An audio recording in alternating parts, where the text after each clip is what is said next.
Have you ever felt that there is something invisible guiding your life, as if subtle signs were trying to awaken you from a long spiritual slumber? Perhaps what you call coincidence is, in fact, a coded invitation. Among all the symbols that cross the history of spirituality, few are as laden with mystery as the number 33. Associated with the age of Jesus at the time of his crucifixion, this number has been revered, feared, and hidden for centuries, not by chance. In various esoteric traditions, it represents the highest point of the spiritual ladder, the peak of an inner journey that transforms the ordinary human being into a channel of divine light. But what if Jesus' 33 years were not just chronological, but a hidden spiritual map in plain sight? In institutionalized Christianity, the narrative of Christ's life often boils down to miracles, crucifixion, and resurrection. But there is a less explored layer, where each step of his journey is a symbolic code, a hidden key to a process of enlightenment that can be experienced by any awakened human being. Jesus, as a universal archetype, did not come just to be worshipped. He came as a master of the way, a silent teacher for those who have eyes to see and ears to hear. Within each gesture, there is an unspoken lesson, and within each phase of his life, a step on the path back to the divine. The number 33 is revered by various spiritual traditions and occult schools. In Kabbalah, it appears as the degree of union between the higher and lower worlds. In Freemasonry, 33 is the highest degree of spiritual elevation. In the human body, there are 33 vertebrae that support the spine, the same spine through which the energy of the Kundalini rises in the Eastern tradition. It's not a coincidence, it's cosmic architecture. All of this points to the same principle, ascension. But the real question is, does the Book of the 33 Steps really exist? Something that, even without physical pages, is recorded in symbols, archetypes, and historical gestures waiting to be decoded. If this book exists, it's not in a library nor hidden in a scroll. It is printed in the life of a master, a spiritual roadmap lived in the flesh, a divine theater enacted to awaken humanity. The steps are not numbered, but they are there, veiled between parables and actions, revealed to those who have the courage to dig within themselves. The life of Jesus can be read as an external gospel, but also as an internal manual. An invitation to walk the same 33 steps that led him from incarnation to enlightenment. And this invitation, subtle and silent, still echoes for those who have the sensitivity to listen. Before any religion existed, there was the calling. The calling is that silent unrest pulsing in the heart of those who feel that life cannot just be this: to be born, pay bills, repeat routines, and then die. Jesus answered this calling fully, and throughout his 33 years he showed us how to respond to this calling with courage, surrender, and presence. He did not promise ease. He offered truth, and the truth, for those who truly seek it, is a path that demands everything. That's why the map is not for everyone, only for those who accept losing the world to find their soul. The journey of the 33 steps begins in the innermost part of the being. It's not about geography, but about consciousness. The first step is the recognition that we are lost, not in the world, but from ourselves. Each of these steps requires a renunciation, an integration, and a revelation. Contrary to what many think, the spiritual path is not an escape from life, but a radical plunge into its essence. And Jesus, with his public and silent life, offered not dogmas, but demonstrations. He did not ask for worship. He asked us to follow him, not with our feet, but with our heart. The Book of 33 Steps can be interpreted as the invisible trail that leads from identification with the ego to the incarnation of the spirit. Each step is like a station of transformation. What separates us from a full and awakened life are not the external circumstances, but the internal veils of fear, of attachment, of illusion. As we walk through each step, these veils fall away until the true self, the one that is one with the whole, can emerge. Jesus did not come to create a religion. He came to remind us of our divine origin and guide us back to it. It's intriguing to realize that the crucifixion itself, the climax of the Christian drama, can be seen as the ultimate test, the moment of total surrender, not as defeat, but as liberation. When he says, "It is finished," it is not the end. It is the beginning of true life, now without ego, without fear, without separation. This is step 33, the point where consciousness no longer belongs to time, but merges with eternity.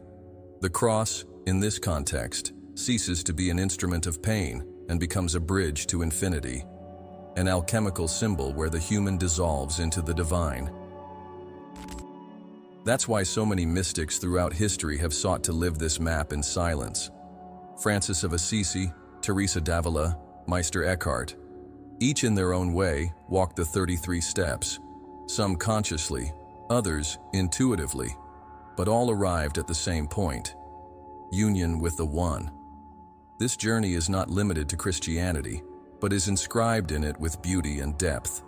Jesus is just one of the names that the light took to touch us, and the path he walked is universal, eternal, and available to all who truly desire to cross the abyss between the small self and the divine self.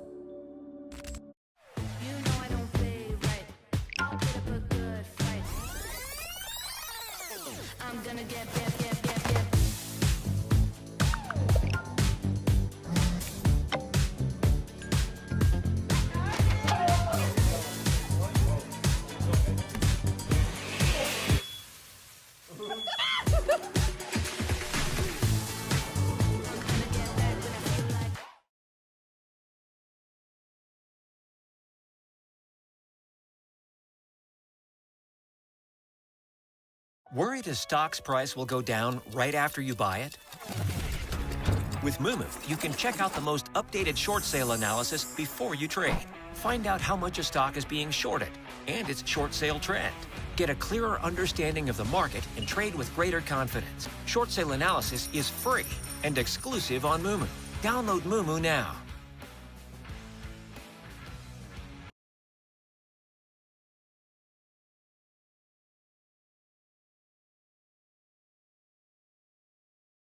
However, to tread this path, it requires more than just faith. It requires the willingness to die every day, to die to the roles, to the identities, to the fears, to die not as an end, but as a rebirth. Each step brings us closer to a fuller existence, where we no longer seek meaning, because life itself becomes the meaning. At this stage, the seeker stops seeking, for they become what they were seeking. The seed of enlightenment has always been within.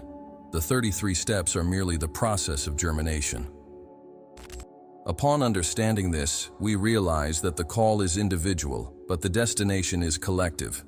The more awakened individuals, the more humanity ascends. Jesus did not come to save individuals. He came to activate the Christ consciousness in all of us, a vibrational frequency, a living presence. When we say He lives in us, it's not a metaphor, it's potential reality. The 33 steps are the ladder to this state of being.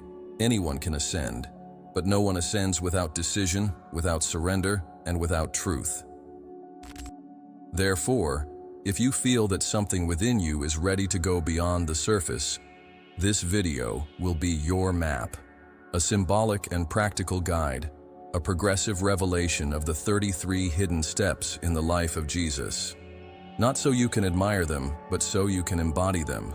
Because the real miracle is not walking on water, it's walking in this world with firm feet and an awakened heart.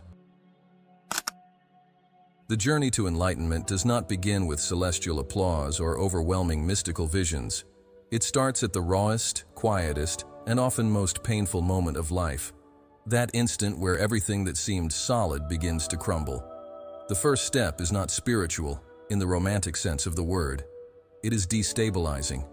It's the collapse of certainties, the breaking away from narratives that kept the identity standing. In the path of Jesus, this manifests early on, a childhood marked by precocious wisdom, but also by isolation, rejection, and the burden of a misunderstood mission.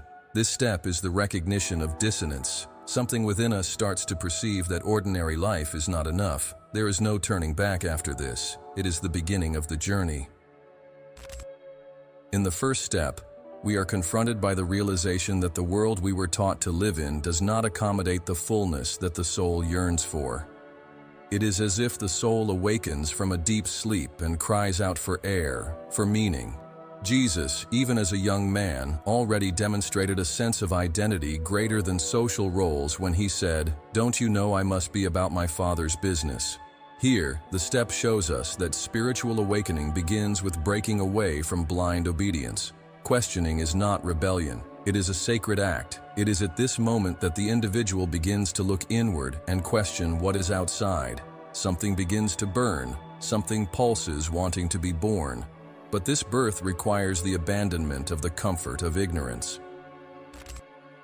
The second step is the acceptance of the call, not the one that comes from the heavens in the form of a voice, but the one that vibrates in the heart with a silent urgency. Jesus accepts his mission in silence. He does not chase after notoriety. He goes to the desert. He fasts. He remains silent. This step is one of radical introspection. It is the decision to withdraw from the noise, both external and internal.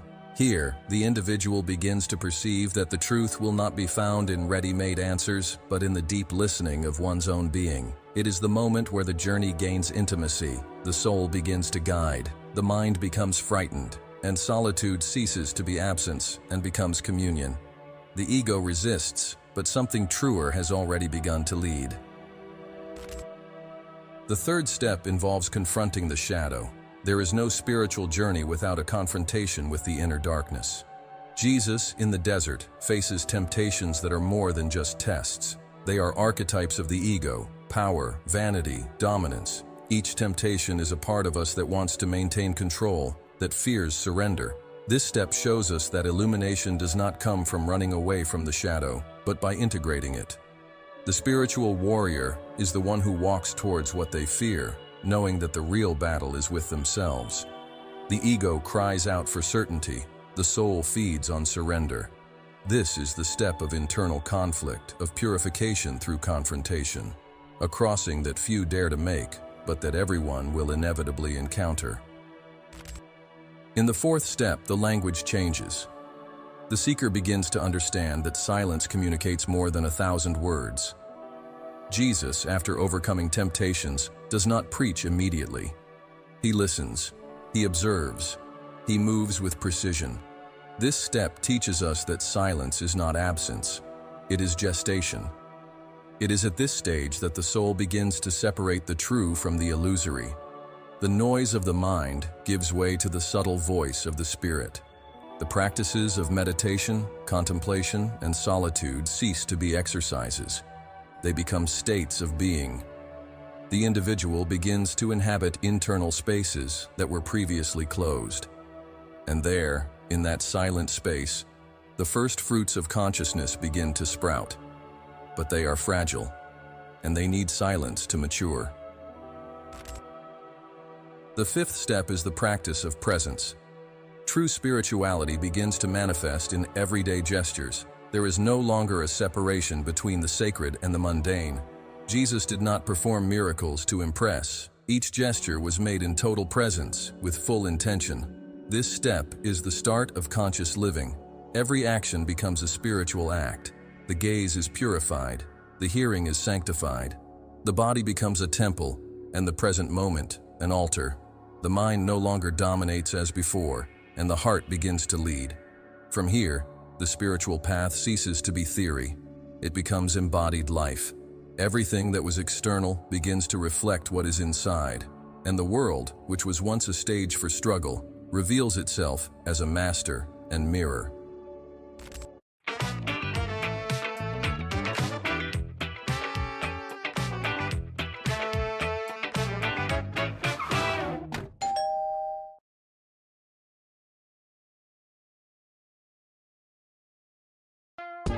Faites livrer avec Uber Eats. Faites-vous plaisir.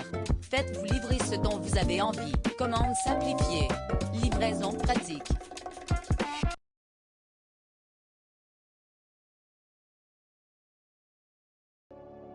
As one embarks on these first 5 steps, the walker begins to realize that they are not accumulating wisdom. They are emptying themselves. They are leaving behind filters, fears, and constraints. The soul, once stifled, begins to breathe. Spirituality ceases to be a concept and becomes a natural state. But this beginning, although it seems serene, is the most demanding. Because it is here that old foundations are broken. Often this moment is accompanied by crises. Relationships change, purposes unravel, work loses meaning. What is happening is not destruction, it is revelation. The old must die for the new to be born. But this is where many give up, for they feel the pain but do not yet see the light. However, the journey has already begun. These first 5 steps are the foundation of the entire journey of the 33rd. Without them, the rest are not sustainable. They create the inner space where light can dwell. They remove the rubble so that the temple can be erected. And above all, they reveal a profound truth. Enlightenment is not something that is achieved. It is something that is revealed when what we are not is removed. Jesus, at the beginning of his mission, does not start with crowds. He starts in anonymity, in the desert, in the intimate. It is the soul that calls, and the world, no matter how noisy it is, can no longer silence this call. Each step is subtle, yet profound. They are silent ruptures that open internal portals, and once crossed, there is no return. The being starts to reshape from within. You perceive yourself less as an owner and more as an instrument. You begin to see people with more compassion, and the pain of others is no longer distant. The heart begins to expand, and in this process, consciousness aligns with the original purpose. The initial steps are the foundation of lucid love. A love that does not demand, does not judge, does not beg. It just flows. It's important to remember, there's no rush on this path. Each step has its own time, its own pace, its own season. Impatience is the trap of the ego.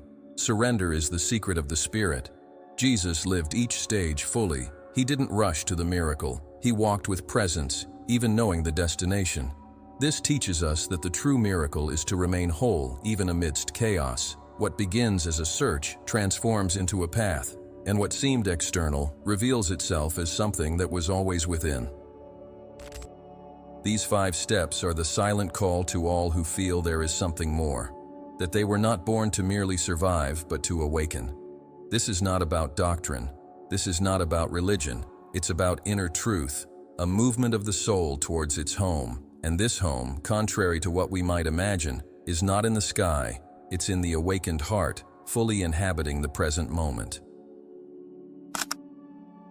With each step, the journey requires more dedication and more truth. After the first 5 gates of consciousness, the traveler enters a phase of intense inner transformation, where dilemmas no longer come from the outside, but emerge from the deepest layers of the psyche. Here, the seeker is summoned to confront the most crystallized aspects of their ego: pride, vanity, neediness, control. There's no longer any way to hide behind roles. The superficial shine fades and reveals what is truly alive within us.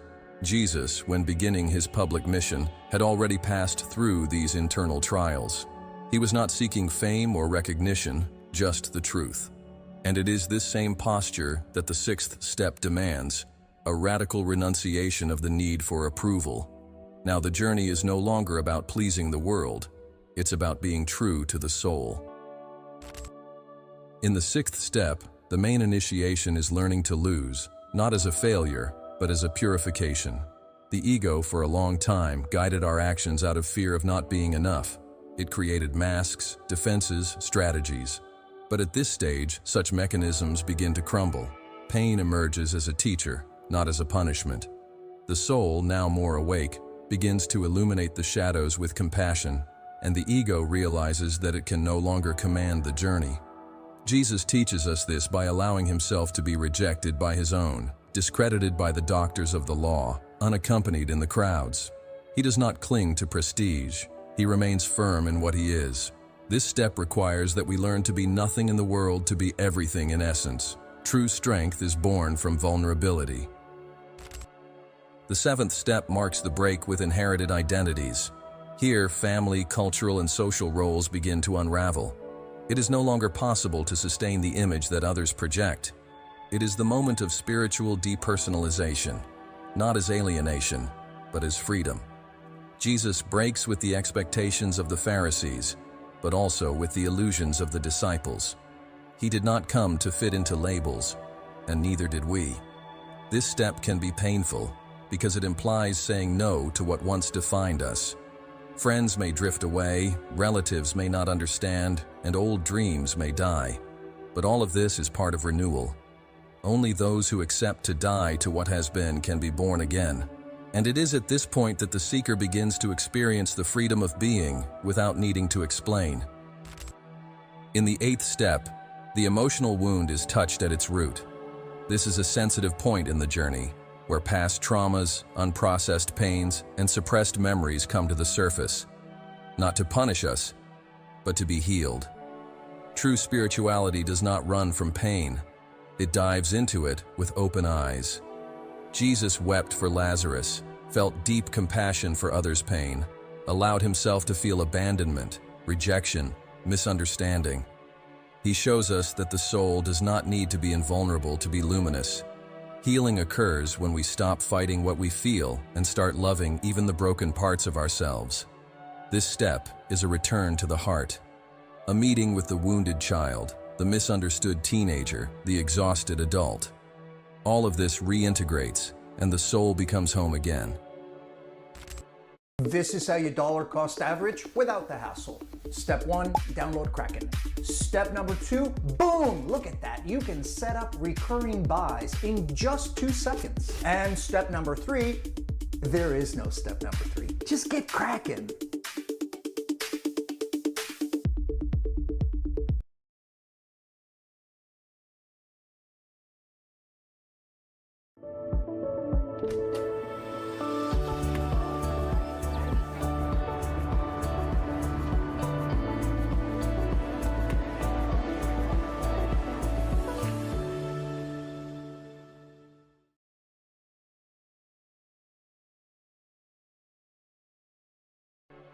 The 9th step leads us to the symbolic desert, the space where there are no more distractions, where the soul is left alone with itself. Here, silence becomes a mirror, and it's not always a gentle mirror. The desert is the place where noise ceases so that truth can echo. It's where the soul realizes there's nothing left to do, just to be. This step tests the walker's perseverance. Often they feel abandoned, directionless, without visible reward. But it's in this state of emptiness that the light penetrates. Jesus spent 40 days fasting, confronting his own inner demons, resisting the seduction of false power. He didn't run away from the desert, he inhabited it. And he showed us that it's in the apparent emptiness that the divine presence reveals itself more clearly. Upon crossing this desert, the traveler reaches the 10th step, where faith ceases to be a belief. It becomes living trust. One no longer believes in God. One trusts in Him with their whole being. Here, the surrender is complete. One no longer demands guarantees, nor seeks certainties. The ego, tired of trying to control, finally surrenders. And in this act of surrender, a new power is born. Not one that dominates, but one that flows. Jesus walks on water not as a spectacle, but as a symbol. When there is no longer fear of death, the impossible becomes natural. This step teaches us that faith is not a resource of desperation, but the certainty that even without solid ground, there is direction. The seeker now walks with an open heart. They know they can fall, and yet they trust. It's important to understand that these spiritual trials are not punishments. They are blessings disguised as crises. They are mirrors that reveal where there is still resistance, where love has not yet penetrated. Each pain carried in this stage is, in fact, a call to transformation. Suffering only becomes suffering when we cling to it, but when we go through it with presence, it transmutes into strength. Jesus did not avoid pain, He sanctified it, and in doing so, He left us a model of how to transform suffering into awareness. These 5 steps are like alchemical ovens, burning what is false, purifying what is true. The soul, which has already begun to awaken, now goes through a second birth, more painful, deeper, brighter. Each test is a gateway, and every fall, a lesson. The seeker begins to understand that the spiritual path is not a straight line, but an ascending spiral. We repeat themes, revisit pains, but in each cycle, with more awareness, with more love, with more truth. At this point in the journey, external life may seem disorganized. The old structures no longer hold, but the new ones have not yet arrived. It's the sacred limbo, a space where the soul learns to trust in the invisible. This is where many turn back, out of fear. But those who continue discover that the invisible is not absence, it's the origin. Trust becomes solid ground, and presence, the safest guide. Jesus never had maps. He was led by his attunement with the Father, and it's this same attunement that begins to guide the seeker's steps. At the end of the 10th step, something has already irreversibly changed. The being no longer seeks to be special, it seeks to be real. It no longer wants to shine for others. It desires to serve. Vanity gives way to simplicity, and simplicity becomes beauty. This is the beginning of a new level of consciousness, where the sacred is found in the ordinary, and the miracle reveals itself in breathing. The soul begins to align with the divine rhythm. There is no more rush, there is flow, and where there is flow, there is peace. To traverse steps 6 through 10 is to accept spiritual maturity. It's to move from mystical infancy into the adolescence of the soul, where doubts still persist, but direction is already present, where pain still exists, but so does wisdom, and where light begins to become constant, not as ecstasy, but as a state of being. The journey now is no longer solely personal, it's also collective. The seeker begins to radiate what they live, and the world begins to change, not because they want to transform it, but because they themselves have become a living transformation. Reaching the 11th step is like entering a new level of reality, a place where common knowledge no longer serves, where religious concepts begin to crumble, and where the soul starts to hear a voice that does not come from the world. The wisdom that is born here is not read, learned, or memorized. It is revealed. It does not come from the analytical mind, but from direct contact with the spiritual field that sustains existence. At this stage, the seeker realizes that all profound truth is intuitive, that the greatest answers arrive when one no longer asks, and that silence is, often, more instructive than any sermon. The 11th step invites us to abandon attachment to mental understanding and to dive into the wisdom of presence, where what matters is not what is understood, but what is embodied. Don't waste your time trying to analyze the stock market. That's what VectorVest is for. Like your very own AI investing assistant, VectorVest analyzes the market 24/7 to uncover the top money-making stocks. Continuously optimizing and learning from market performance, it refines its recommendations to help you achieve consistent and strong returns. VectorVest's simple metrics. Jesus knew this. He didn't debate doctrines, he embodied truths. When he spoke, he used parables, metaphors, symbols. He didn't offer conclusions, but gateways. Each of his sentences was a riddle that could only be deciphered by those willing to listen with their hearts. The 12th step, therefore, teaches us the language of the Spirit, a language that moves by vibration, by attunement, and by pure intent. Here, the seeker begins to realize that the Spirit speaks all the time, but at a frequency different from that which the logical mind captures. The signs are in the encounters, in the dreams, in the symbolic repetitions, in the sudden emotions. The wisdom that is not taught is the one that already resides within us, but was buried by the noises of the personality. At this point, silence ceases to be the absence of sound and becomes a living entity. On the 13th step, the seeker realizes that true listening is not passive, it is active, vibrational, sensitive.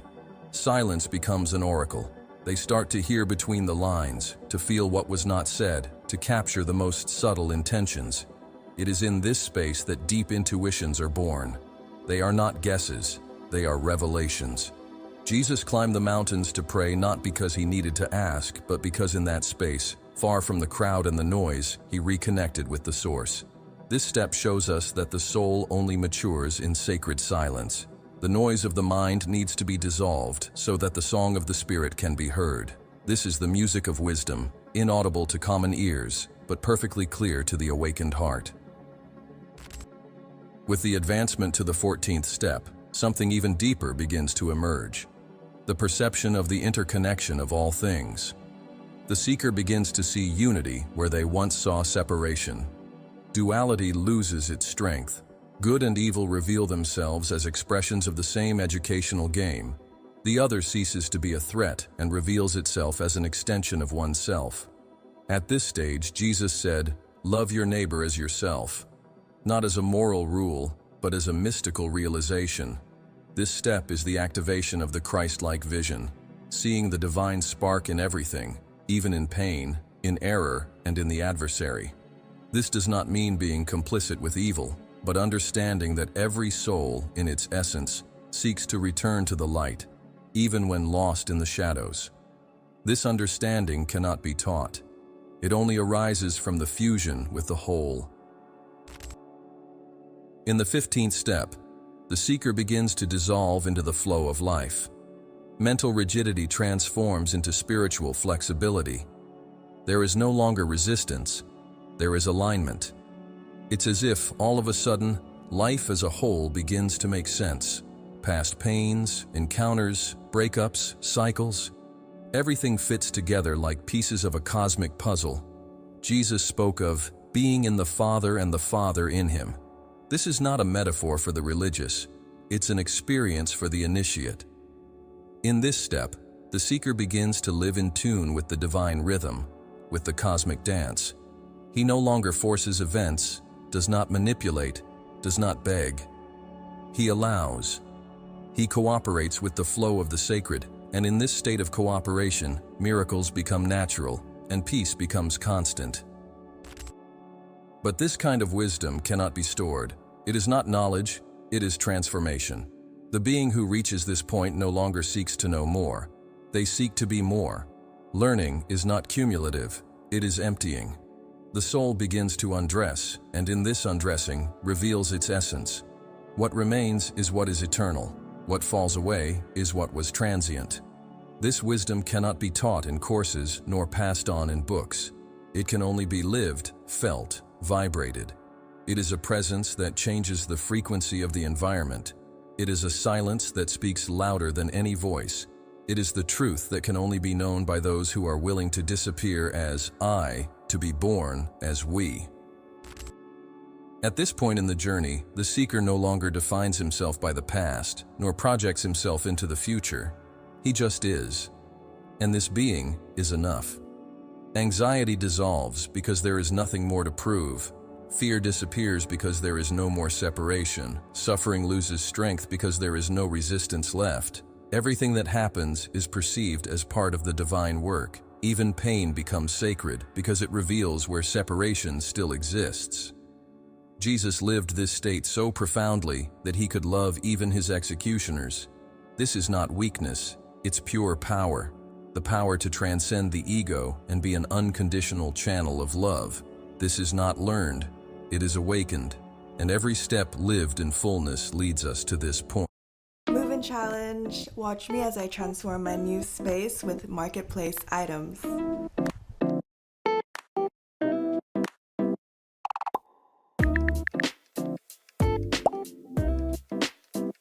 Aren't these chairs amazing?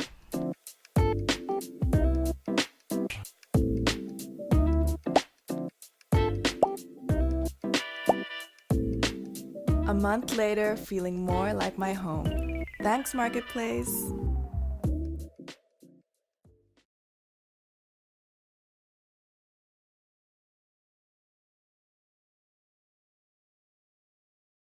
So why do I start things and never finish them? It's all due to something called law of sustainment. In psychology, the law of sustainment, if you want to write this down, is LOS. The law of sustainment states that you cannot sustain actions, aka be consistent with actions, that directly conflict with how you see yourself. And so if you just want to quickly draw out two trees on either side, imagine, okay, all throughout your life, your family, people who declined you, just told you you're this apple tree. You're meant to live this apple life, apple relationship, this mediocre apple wealth, apple health. And imagine all of a sudden you come across and you begin to dream about pears. And you're like, no way, I deserve pears. I deserve this pear relationship, great health, wealth. But imagine you believe in an apple tree psychologically, and you're now trying to go for pear projects and tasks. When you agree, you will struggle to be consistent. When you agree, you'll be doubting yourself, saying, oh, it doesn't feel like me. When you agree, you'll be saying, oh, I'm overwhelmed. And you'll begin to procrastinate, doom scrolling all the day, all the time. And that's because, again, law of sustainment states that you cannot sustain actions that directly conflict with how you see yourself. So here's the proof that this is actually impacting you in your life. Because right now, you'll notice all of those projects and tasks you're delaying is actually directly conflicting with how you see you. And you'll notice it is only those projects you're delaying right now. So that means right now, your mind is seeing you in a very specific way. And therefore, until we are able to reinvent ourselves, until we let go of this old life, you cannot create a new life. Because anytime you try to create a new life and you still see yourself as an apple tree going towards pears, all of a sudden, you self-sabotage and you reverse course and you begin to procrastinate. And you notice this is what ends up happening. You're just about to get that harvest and then you self-sabotage. You're just about to get that result, then you get inconsistent. This is why it happens. It's due to identity. So what's the key then to breaking free from this then? Well, you could invest, like I've done, decades of your life reading through psychological papers. Or I've actually distilled this into 3 simple yet powerful secrets to reinventing yourself. Actually, letting go of your roots to change. It's important to say that wisdom that is not taught is only received by those who have already been through the fire. Those who still seek shortcuts, formulas, or recognition cannot access it, not as a punishment, but due to a lack of attunement. It's like trying to listen to a symphony with a poorly tuned radio. The frequency of higher wisdom demands purity of intention, openness of heart, and humility of spirit. It is simple. Therefore, it is invisible to the prideful eyes. But for those who have silenced enough, it reveals itself in the details, in the breeze, in a glance, in a gesture of tenderness, and it transforms everything. Not by the content it brings, but by the presence it carries. At this point in the journey, the soul begins to inhabit 2 worlds at the same time, the visible and the invisible. It operates in the common world, but with superior awareness. It speaks with words, but transmits vibration. It acts in time, but tunes into the eternal. This is the beginning of Christ-like wisdom, the consciousness that doesn't need to dominate anything to manifest everything, the presence that doesn't demand anything, but reveals everything. And it is in this presence that the seeker becomes a master, not in the sense of someone who teaches, but of someone who embodies the truth. And this, in itself, is the greatest teaching possible. When Jesus said, "Those who have eyes to see, let them see," he was not talking about physical vision, but spiritual perception. The wisdom that is not taught is this: that which can only be received by those willing to see beyond the visible, hear beyond the audible, and feel beyond the emotional. It's not about blind faith, it's about awakened perception. And only those who accept to die to the known awaken. The soul now lives in another time, at another pace. It no longer chases life, it lives from life, and it becomes an extension of the divine in everything it does. At the end of these 5 steps, the seeker is no longer the same. Not because they learned more, but because they let go more. They no longer carry theories, they carry presence. They no longer seek explanations, they live revelations. They no longer want to convince, they want to live in truth. And it is this silent, loving, and present experience that begins to transform everything around. Because true wisdom, when embodied, spreads like perfume, silent but unmistakable. Reaching the 16th step is crossing the invisible boundary between who you thought you were and who you really are. Up to this point, the path has been filled with breaks, revelations, and purifications, but now it's no longer about understanding nor transforming. It's about dying, not physically, but energetically, identity-wise. The ego, this psychological center that always tried to control everything, begins to be dissolved from within, not by violence, but by surrender. The 16th step is the beginning of the dark night of the soul, the place where the seeker feels utterly alone, disoriented, and paradoxically, closer to God than ever before. It's when the light seems to have gone out that the inner glow begins to be born. Jesus lives this moment in Gethsemane, sweating blood, pleading for the cup to be taken away, but then fully surrendering to the Father's will. This step is brutal because it teaches us to give up what we love the most, the very control of life. In the 17th step, the soul enters a state of radical emptiness. It is the complete emptying of the old structure. There is no more familiar ground nor image of the future. What once made sense now seems distant, and what once brought security dissolves. The seeker no longer recognizes himself, but it is at this exact point that the true identity begins to be born. Jesus, upon being arrested, does not resist. He surrenders. This is not weakness, it is wisdom. He understands that light only comes when there is no more struggle against the shadow. This step teaches us that deep suffering, when accepted with consciousness, becomes a gateway to rebirth. It's not about enduring the pain. It's about allowing it to transform us. In the silence of this emptiness, a living presence is born, a serenity that does not come from understanding, but from surrendering. And it is at this point that the old self dies with honor, allowing the emergence of the real being. The 18th step is the crossing of spiritual identity. It's when the soul, already stripped of attachments, ideas, images, dogmas, and roles, begins to experience the vastness of being. Not as a concept, but as a direct experience. It is the birth of the inner Christ. Jesus knew this when, even crucified, he still offered compassion. "Father, forgive them, for they do not know what they do." He did not react, he transcended. This step demands more than faith. It requires absolute existential truth. Here, one no longer lives according to what the world expects. One lives from an unshakable core, a silence filled with wisdom. The soul becomes a receptacle of the divine. One no longer speaks of God. One becomes a dwelling of God. It is the rebirth of the Christ consciousness within the human, the fusion of opposites, the revelation that everything we sought outside always lived within. In the 19th step, the heart becomes the new center of existence. The mind quiets, the body purifies, and the heart expands to levels never before experienced. Compassion is no longer an ethical choice. It is a natural state. One does not choose to love. One loves because one is love.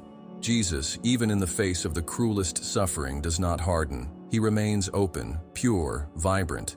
He transcends death without needing to escape from it. This step is the consecration of the spirit over matter. Love now is no longer a feeling, it is substance, it is presence, it is a field. The seeker becomes a healing presence. Their mere existence transforms, not because they speak beautifully, nor because they teach something new, but because they radiate. Presence no longer seeks to convince, it transforms through resonance. Finally, the 20th step seals the alchemy. It is the moment where the seeker, now empty of self, is filled with God, full of essence, full of life. But contrary to what many imagine, this fulfillment does not come as a permanent ecstasy. It comes as constant peace, a state where everything is accepted, understood, integrated, where the world still continues with its noises, but it no longer affects as before. What was once a crisis is now a learning experience. What was once a loss is now a release. What was once death is now a rebirth. The 20th step is the point where the eternal identity takes command of everyday life. And this changes everything. Relationships, work, spirituality, everything aligns. The seeker now lives not to find the truth, but to be an instrument of the truth. Jesus resurrects, not just as a supernatural event, but as a symbol of a being who has overcome separation and become one with the all.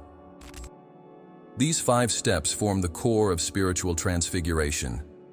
There is no way to pass through this gateway without pain, without loss, without profound silence. But neither is there a way to emerge from it without freedom, without light, without truth. The soul that crosses this symbolic death is no longer hostage to the world. It becomes an ambassador of light, walking with humility but with unshakable inner authority.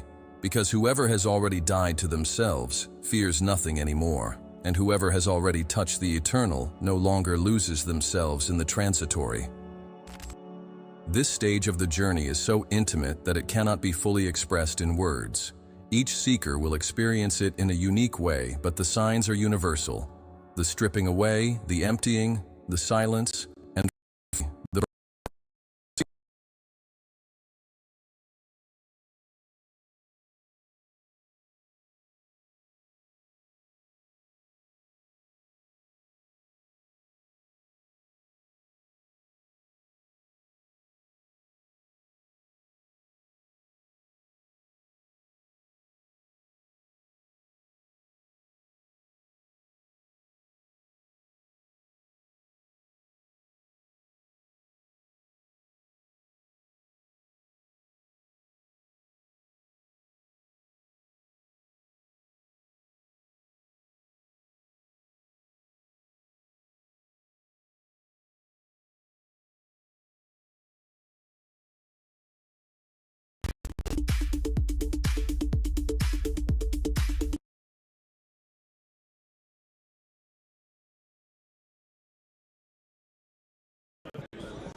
of the victory of consciousness. And each of us has this inner cross. Each one is called to this rebirth, not to become special, but to remember who they have always been. This is the gift that Step 20 gives us. The quiet power to live fully, in tune with eternity, even amidst the chaos of time. At the end of these 5 steps, the seeker no longer strides towards evolution. He strides towards service. He no longer seeks to ascend. He descends with humility into the world to elevate others with his presence. This is the true miracle. Not walking on water, but walking among men with an awakened heart and eyes full of compassion. And in this state, the new being no longer seeks God. He lives as a living conduit of Him in every gesture, in every silence, in every breath. On the 21st step, something grand happens. The consciousness that has crossed the symbolic death of the ego begins to pulse in unison with absolute love. This love is not human, it's not romantic, it's not conditional. It does not rely on affinity, reciprocity, or understanding.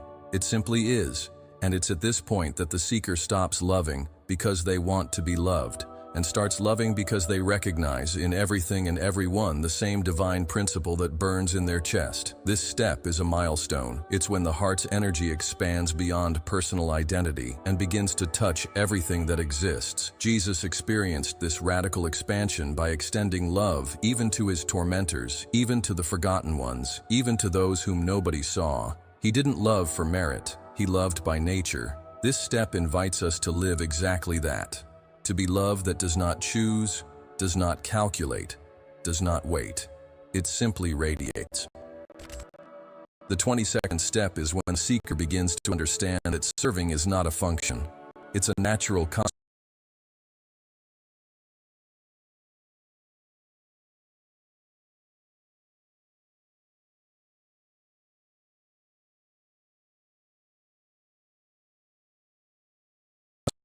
his own soul. Compassion, here, ceases to be a noble emotion and becomes a spiritual intelligence, an ability to act in the heart without judgment, without superiority, without imposition.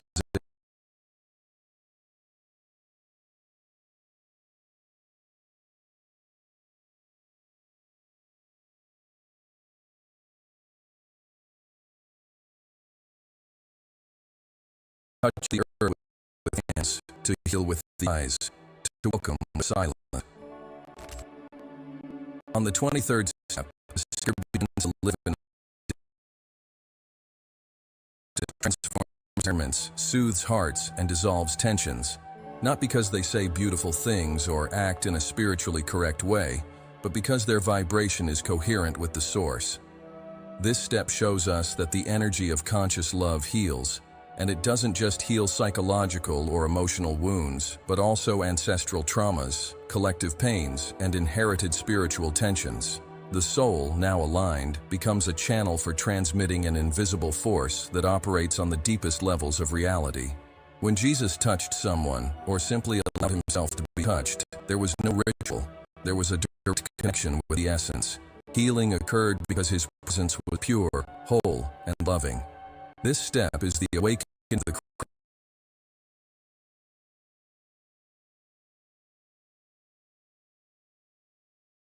It's just about loving your neighbor anymore. It's about loving existence itself. You love the sun, the wind, the rain, the animals, the cycles, the impermanence. You love what is and what was. Even mistakes become sacred because they reveal a path. Even pain earns reverence because it shapes compassion. This cosmic love is what Jesus manifests when he states, "Whatever you did for one of the least of these brothers of mine, you did for me." He's not just talking about action, he's talking about a new lens of perception of reality. When the heart becomes the organ of spiritual vision, the whole world is seen as a temple. The seeker now lives in reverence, and every gesture is a prayer. Love at this stage is not selective. It includes, integrates, welcomes, transforms, expands. The 25th step, the creation of the mission.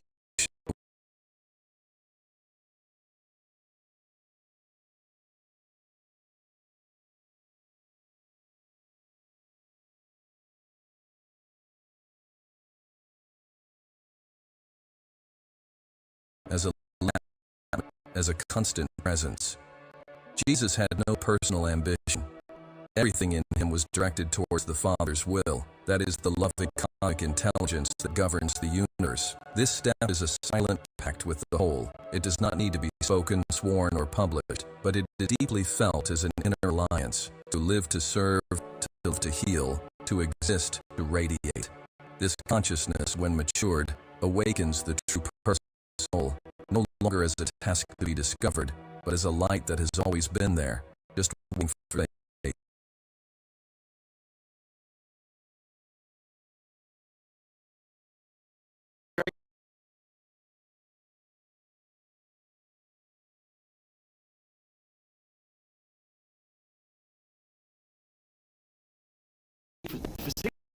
We can't. Open the window. Open the window. Let's try it again.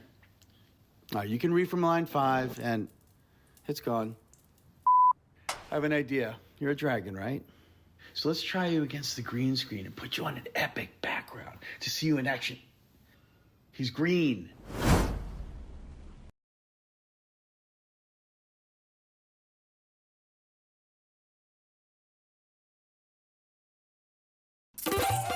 Sending money home with Remitly is easy. So when you're at the store and remember to send money to your mom, you can quickly send some to her bank account and get right back to shopping.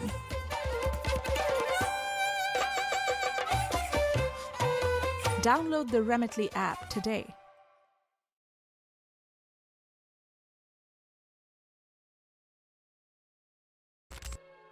This set of steps marks the point at which the seeker becomes a silent agent of collective healing. They no longer need titles, validations, or recognition. They operate in the subtleties of existence. They are the pause in the chaos, the calm gaze in the turmoil, the gentle word in the conflict, the wise action in the face of fear. They no longer serve the world out of a need for meaning. They serve because they have become a channel of life itself. And life, when it flows through someone without resistance, can only act with love, compassion, and wisdom. This awakened being begins to change social, familial, and energetic patterns simply by the way they vibrate. They become what the ancients referred to as the living presence of the Holy Spirit. At this point in the journey, spiritual gifts begin to manifest. But contrary to what one might think, they do not come as superpowers. They come as humble tools in the service of love. One may have the gift of healing, of listening,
in the ocean of that word. This universal love, when embodied, transforms everything, and it doesn't need a fuss. It works in the unseen. It heals without needing the spotlight. It builds without raising flags. It radiates, seeking applause.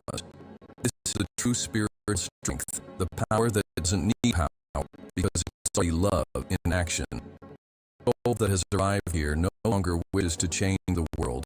It wishes to be a new world in every gesture, because it has understood that the external world has always been a reflection of the eternal world, and that the only real revolution is the one that is born in the awakened heart of a being who has decided not to hurt anymore, not to judge anymore, not to separate anymore, only to love. The conclusion of these 5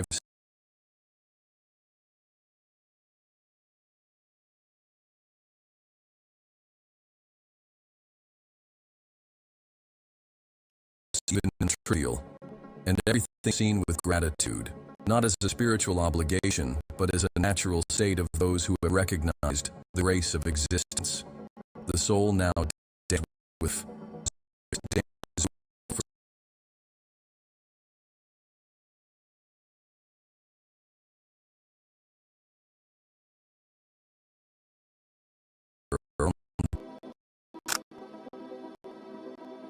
the 26th step initiates the entry to the portals of enlightenment.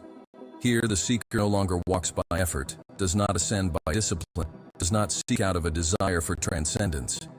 Now they are guided by an invisible, loving and silent force that operates from within, dissolving the last veils that upheld the illusion of separation.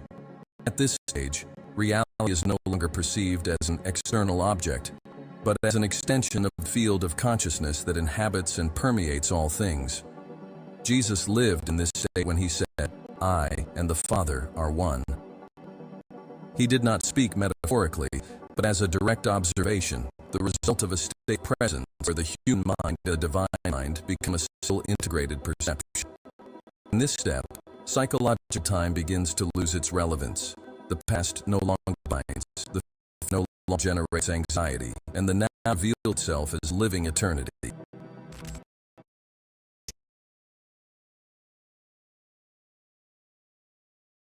Summary to help you. AI Summary will analyze those trading data and highlight those unusual technical activities such as short selling quantity, options trading volume, bear bull ratio, and candlestick chart analysis. One screenshot, all of the key points. And the best part, it's completely free. Moomoo, Canada's first AI broker.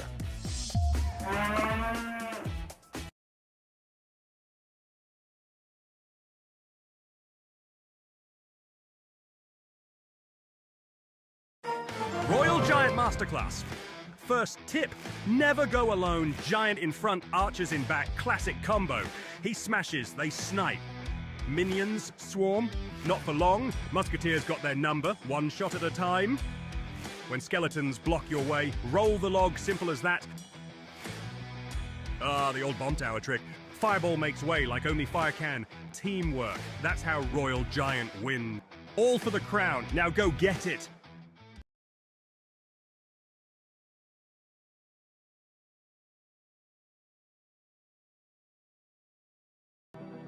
On the 27th step, the dissolution of the self reaches its deepest point. Personal identity, once central, begins to evaporate like a soap bubble in the sun, not because the human is denied, but because the human is understood as a transitory reflection of the infinite. In this state, the seeker no longer says, "I am this or that." He realizes that he is the emptiness where everything happens, the silent space where all forms arise and disappear. This is the awakening of non-dual consciousness, where the observer, the observed, and the act of observing become one.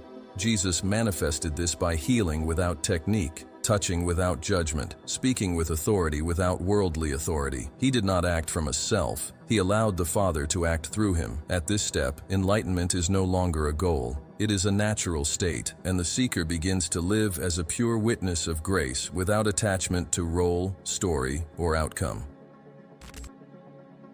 The 28th step is marked by the direct experience of what mystics call the state of unification. Here, the heart and mind merge, the body becomes an extension of the soul, and the entire universe is perceived as the body of self.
When enlightenment, previously felt as a state of ecstasy or quietude, becomes fully lived in action, in everyday life, the seeker no longer needs to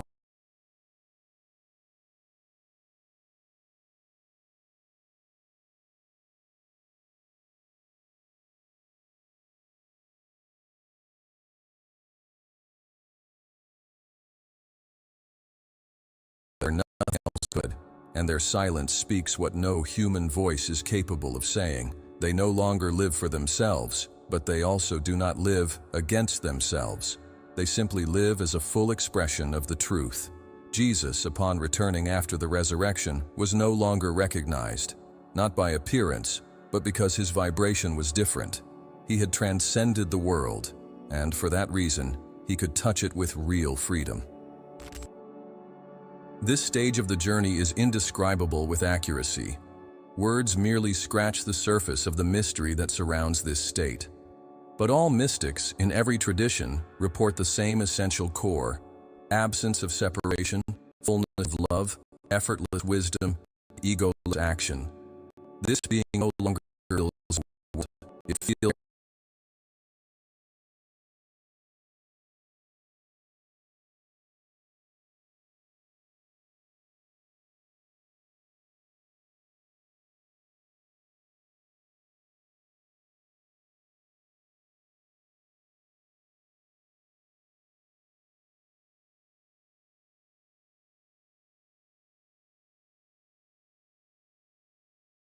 pinnacle of spiritual sanity, a state where everything rests in itself, where everything lives as the dance of being.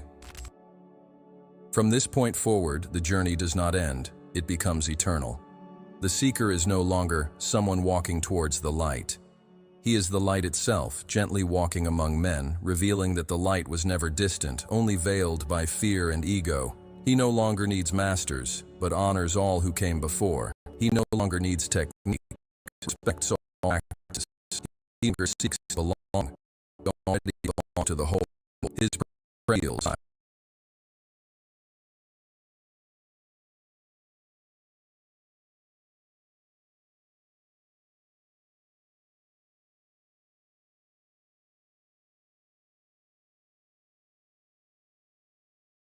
He lived as a man, cried as a human, suffered like anyone else, but died this without denying anything. And in resurrecting, he showed us the spirit within us is greater than time, than fear, than death. These final steps are the perfect, therefore wholesome. They are not idealized.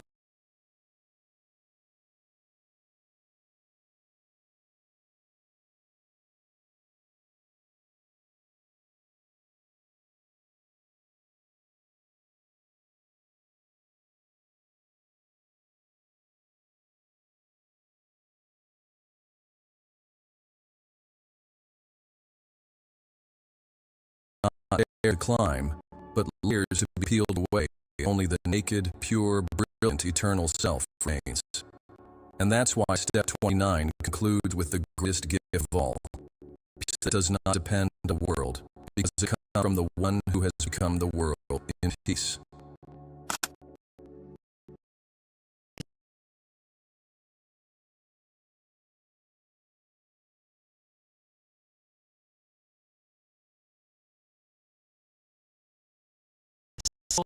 Secure and all in one place. On-ramp in minutes.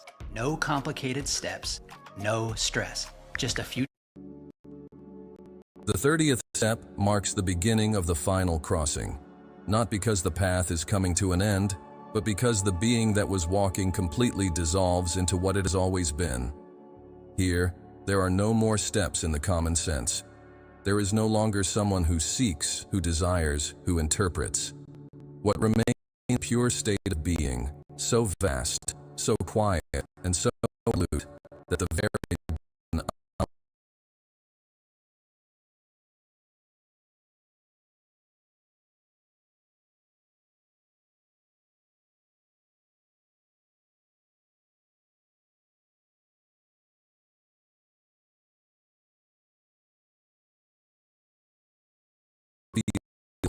it is at this moment that Jesus surrendered his spirit on the cross.